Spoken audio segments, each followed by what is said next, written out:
Welcome to the show. Donald Trump is making even more waves before he reaches the Oval Office, especially when it comes to a certain phone call with the Taiwanese president last week, which some say could undo 30 years of American foreign policy.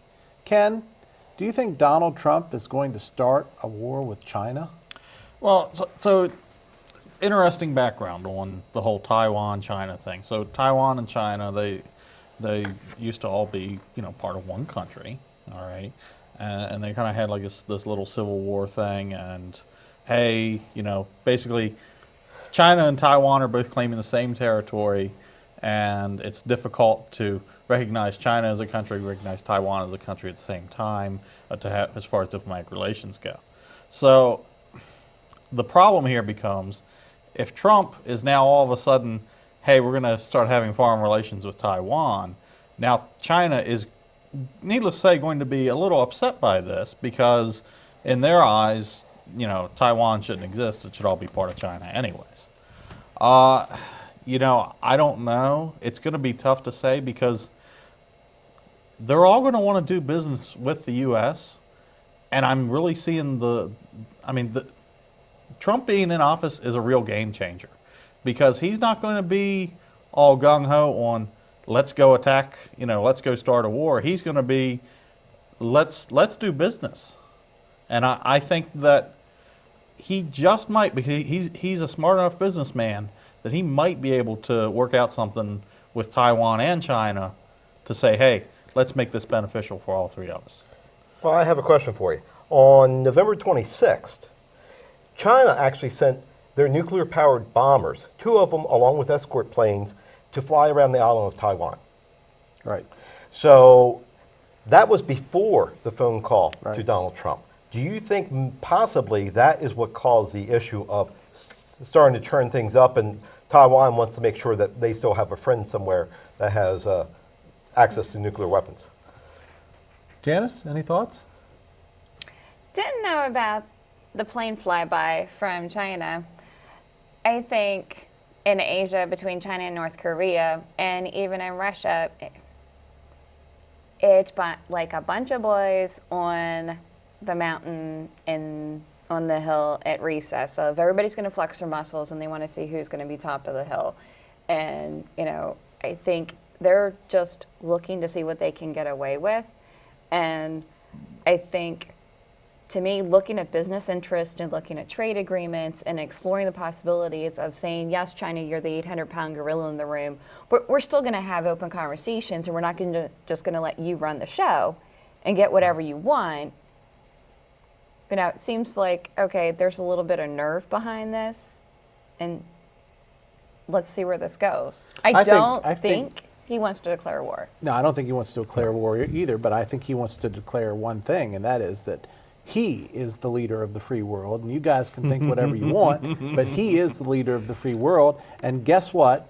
The days of being totally politically correct are over. Oh, that is for sure. And the days of one-sided trade agreement are over. Yeah. New phrase, what's in it for me? Mm-hmm. Yeah. Right? And by me, I mean the United States of America. And by the way, I don't care whether China doesn't want Taiwan to exist or not. They do. And by the way, we sell them weapons. Exactly. Right. Okay? So wait a minute, we can sell them weapons, but we can't talk to them on the phone? What kind of ridiculousness is that? Yeah, I agree 100%. And something to really take into consideration too is China. Yeah, they can raise a fuss about this, but a lot of their economy is us buying stuff from them. Right.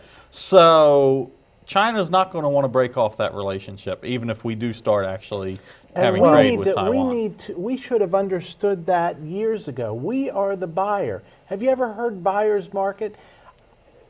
That's the point. Well, and even It's if we about are the buyer, negotiation. It's right. about contract, and it's can we actually learn to have a negotiation? And I think this is something where Capitol Hill and Annapolis could also learn from. Is this is what businessmen and women do? Right. You come to both sides come to the table, and it goes back to the union and management. You come to the table and you bring your wants and desires to the table, and then you have an open discussion and negotiate back and forth and come up with a joint resolution a joint agreement that benefits both parties, where they both walk away feeling like they won. It's not I win, you lose, or you win, I lose, which is what we've been doing. Heretofore, we've come to the table with, I know we're the richest nation in the land, so we'll let you win this one, and this one, and this one too. Well, we've had too many years of being nice to people around the country. Right. Or around the world. Right. And what have we gotten for it? Because we're look where trying to we're at. make friends. Yeah. Okay, but We've gotten our buildings blown up, our people shot. We want everybody to be our friends. But here's Not anymore. You know, it was the president of Taiwan. She initiated the call to Donald Right. Trump. Okay, he didn't pick up the phone. He just answered it. Now, I think that should provide confidence to other nations across this globe that we're going to be here. If you need something, you know what our number is, give me a phone call, and the United States is going to step up to the plate.